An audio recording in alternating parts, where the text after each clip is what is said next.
YSR Congress party high command కీలక నిర్ణయం తీసుకుంది. ఎమ్మెల్సీ దువ్వాడ శ్రీనివాస్ను పార్టీ నుంచి సస్పెండ్ చేస్తూ అధిష్టానం ఉత్తర్వులు జారీ చేసింది. పార్టీ క్రమశిక్షణను ఉల్లంఘించినట్టు వచ్చిన ఫిర్యాదుతో జగన్మోహన్ రెడ్డి ఈ నిర్ణయం తీసుకున్నారు. దువ్వాడ శ్రీనివాస్ను సస్పెండ్ చేస్తూ పార్టీ అధికారిక ట్విట్టర్లో ఒక పోస్టు షేర్ చేశారు. పార్టీ క్రమశిక్షణను ఉల్లంఘించినట్టు ఫిర్యాదులు రావటం, పార్టీ క్రమశిక్షణ కమిటీ కూడా సిఫార్సు చేయటంతో జగన్ ఈ నిర్ణయం తీసుకున్నట్టు ఒక ప్రకటనలో తెలిపింది వైఎస్సార్ కాంగ్రెస్ పార్టీ. అయితే దువ్వాడ కుటుంబ వివాదంతోనే ఆయనను సస్పెండ్ చేసినట్టు తెలుస్తోంది. ఈ విషయంలో పార్టీ చాలా జాతీయం చేసిందన్న కామెంట్స్ వినిపిస్తున్నాయి.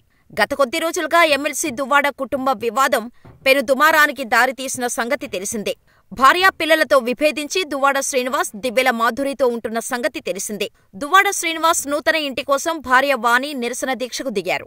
ఈ క్రమంలో దువ్వాడ శ్రీనివాస్ ఆమెతో పాటు పిల్లలపై దుర్భాషలాడుతూ దాడికి దిగే ప్రయత్నం చేసిన సంగతి తెలిసిందే. ఇటు తరుణంలో కొద్ది రోజుల పాటు ఆ ఎపిసోడ్ నడిచింది. చివరకు ఆ ఇంటిని దివ్యల మాధురి పేరుతో రాయటంతో వివాదం ముగిసింది. అయితే సోషల్ మీడియాలో దువ్వాడ శ్రీనివాస్, దివ్యల మాధురి జంట హల్చల్ చేస్తోంది. నూతన వ్యాపారంలో అడుగుపెట్టడమే కాకుండా మీడియాలో ఆ జంట నిత్యం సందడి చేస్తూనే ఉంది. ఈ తరుణంలో దువ్వాడ శ్రీనివాస్ తీరుతో పార్టీకి నష్టం జరుగుతుందని ఫిర్యాదులు వెల్లువెత్తాయి. ఈ తరుణంలో ఆలస్యంగానైనా వైసీపీ హైకమాండ్ చర్యలకు దిగటం విశేషం. 2024 ఎన్నికలకు ముందు దువ్వాడ శ్రీనివాస్ కుటుంబ వివాదం వెలుగులోకి వచ్చింది. దువ్వాడ శ్రీనివాస్కు టెక్కలి అసెంబ్లీ టికెట్ ఇవ్వటాన్ని ఆయన భార్య వాణి వ్యతిరేకించారు.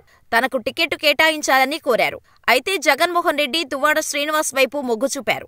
దువ్వాడ వాణికి వైసీపీ పెద్దలు నచ్చచెప్పారు. అయితే ఎన్నికల్లో దువ్వాడ శ్రీనివాస్ దారుణంగా ఓడిపోయారు.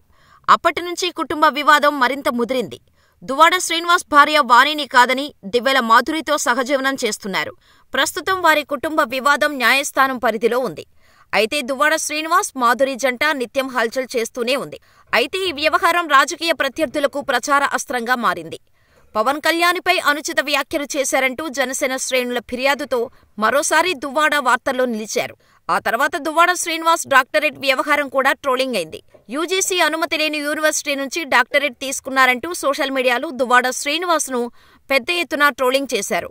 డాక్టరేట్ అంశం ముగిసేలోపు మరో వివాదంలో చిక్కుకున్నారు దువ్వాడ. కరెంటు బిల్లులు కట్టలేదని దువ్వాడ శ్రీనివాస్ ఇంటికి విద్యుత్ శాఖ అధికారులు విద్యుత్ నిలిపివేశారు. దీంతో ఆ విద్యుత్ శాఖ అధికారికి దువ్వాడ ఫోన్ చేయటం, ఆయన మాట్లాడిన మాటలు సోషల్ మీడియాలో ఇటీవల వైరల్ అయ్యాయి. మరోవైపు దువ్వాడ కుటుంబ వివాదం సమయంలో వైసీపీ దువ్వాడను టెక్కలి వైసీపీ ఇన్ఛార్జి పదవి నుంచి తప్పించింది.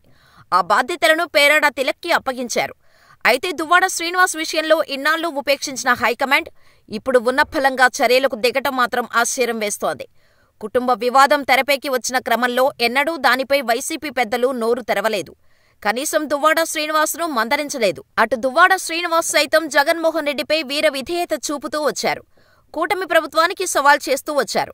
తనను కేసుల్లో ఇరికించినా పర్వాలేదని, అరెస్ట్ చేసినా డోంట్ కేర్ అంటూ ప్రకటించారు. అయితే ఇంతలోనే హైకమాండ్ సస్పెన్షన్ వేటు వేయటం విశేషం. మరి దువ్వాడ తదుపరి కార్యాచరణ ఏంటో వేచి చూడాల్సిందే. ఎందుకంటే టీడీపీలో చేరాలన్నా, జనసేనలో చేరాలన్నా ఆ పార్టీ నేతలు చేర్చుకునే పరిస్థితుల్లో లేరు.